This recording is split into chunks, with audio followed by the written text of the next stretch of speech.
बीच हमारे साथ मेजर मोहम्मद अली शाह जी भी जुड़ चुके हैं, रक्षा विशेषज्ञ हैं, अच्छी पकड़ रखते हैं। उनसे जानना चाहेंगे, आईएसआई खुद मरवाना चाह रहा है या फिर इसके पीछे कोई और बड़ी साजिश रच रहा है? जी देखिए, पाकिस्तान का चाहे आईएसआई हो चाहे पाकिस्तान की मिलिट्री हो, उनकी मिलिट्री को भी मैं उग्रवादी से कम नहीं मानता हूँ जी। आप देखिए, अगर आप सांप पालेंगे ना, ये सोच के कि वो सांप आपको नहीं धसेगा, आप गलत समझ रहे हैं।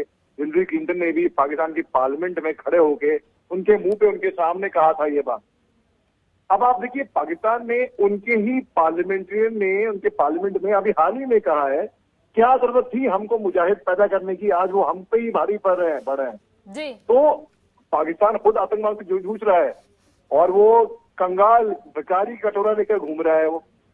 और वजह क्या है? वजह इसकी जिम्मेदार कौन है? इसकी जिम्मेदार वो खुद है जी। क्योंकि जितने पैसे आते हैं, बजाय कि वो अपने मुल्क वालों के लिए कुछ करें, वो आईटी में इन्वेस्ट करते हैं। आईटी यानी कि टेक्नोलॉजी नहीं, आईटी यानी कि इंटरनेशनल टेररिज्म जी।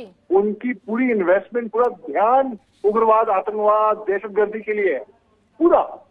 अब आप देखिए, एक मुल्क जहाँ पे हाफिज सईद, देखिए हाफिज सईद जैसे लोग कहेंगे कि हम यहाँ पे हम खुद महफूज नहीं है, ये तो मजाक हो गया ना जी। अरे चोरों के घर भी आते हैं चोर, यानी कि ये वाली बात हो गई बिल्कुल। तो पाकिस्तान में उग्रवादियों के अलग अलग फैक्शन बटे हुए हैं और ये आपस में ही लड़ रहे हैं। अच्छा, मैंने ये क्यों कहा पाकिस्तान की मिलिट्री को मैं उग्रवादी से कम क्यों नहीं मानता हूँ? इसलिए नहीं मानता क्योंकि मैंने खुद देखा है 99 में जब कारगिल युद्ध हुआ था, तो जितने भी घुसपैठी आए थे ना यहाँ पे सरहद के उस पार से सिविल ड्रेस में, वो सब पाकिस्तान के रेगुलर आर्मी के लोग थे।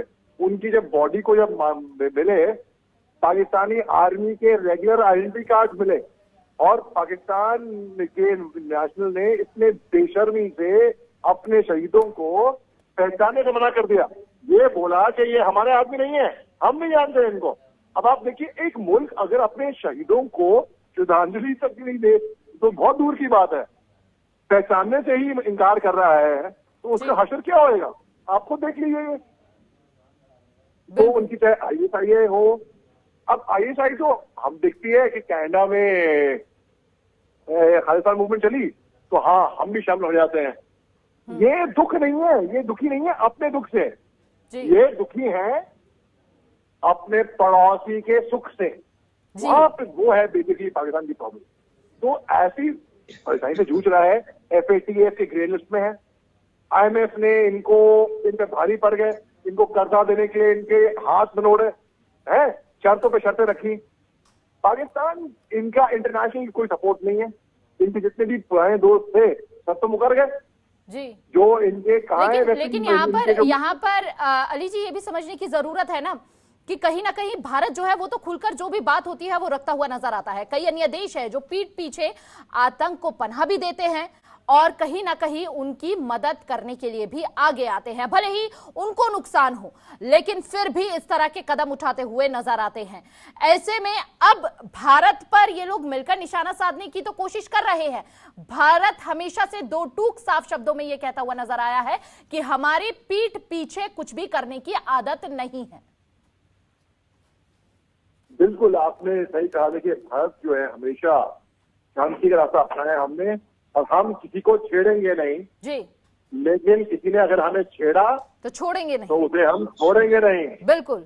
और ये मैं हिंदी फिल्म की भी एक चीज बोलता हूँ जो हमने पाकिस्तान को अच्छा संदेश दिया है कि दूध मांगोगे तो खीर देंगे, कश्मीर मांगोगे तो चीर देंगे जी। तो ये पाकिस्तान जो है आपके चैनल के माध्यम से और आपके माध्यम से मैं एक संदेश बताना चाहता हूँ सरहद के उस पार जो लोग मुझे सुन रहे हैं।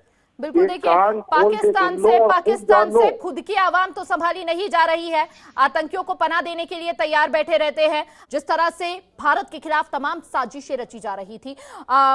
अली शाह जी, आपने इंटरनेशनल टेररिज्म की बात की थी, लेकिन अब इंटरनेशनल टेररिज्म का जो खौफ था वो खुद ही अपने खौफ में जीने को मजबूर हो गए हैं।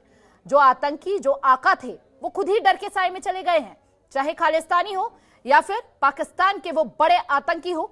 26/11 जैसे हमलों में एक बड़ी भूमिका निभाने वाले हो, अब वो खुद डर के साए में है।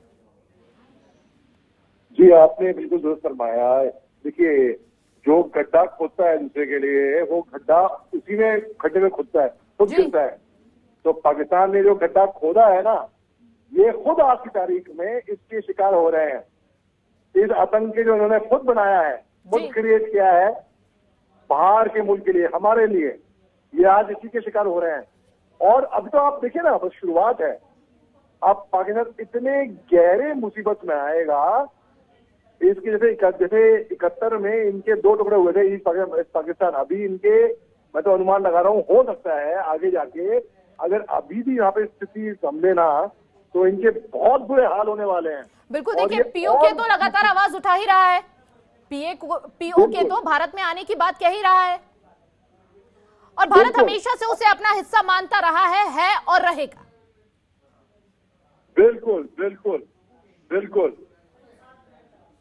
देखिए पाकिस्तान जो है वो एक ऐसा वाहिद मुल्क है जी। जहां से आपको किसी को भी कोई भी सपोर्ट नहीं कर रहा आज की तारीख में। इनका जो चीन जो है, जो मतलबी दोस्त है इनका, इनकी जब यहाँ पे मुसीबत आई तो इनकी एम्बेसी से एक कंसुलेट बंद कर दिया चीन ने। जी। इनके कहाँ है, इनके जो गल्फ के दोस्त थे, सऊदी अरेबिया, यूएई, जो मुसलमान इस्लामिक राष्ट्र है, वो कहाँ है? अमेरिका एक जमाने में, कोल्ड वॉर के जमाने में बड़ा अच्छा दोस्त था पाकिस्तान का, और हम रूस के साथ खड़े थे। हमारी दोस्ती आज भी रूस के साथ अच्छी है। पाकिस्तान के जो दोस्त कहाँ हैं? कोई भी नहीं है।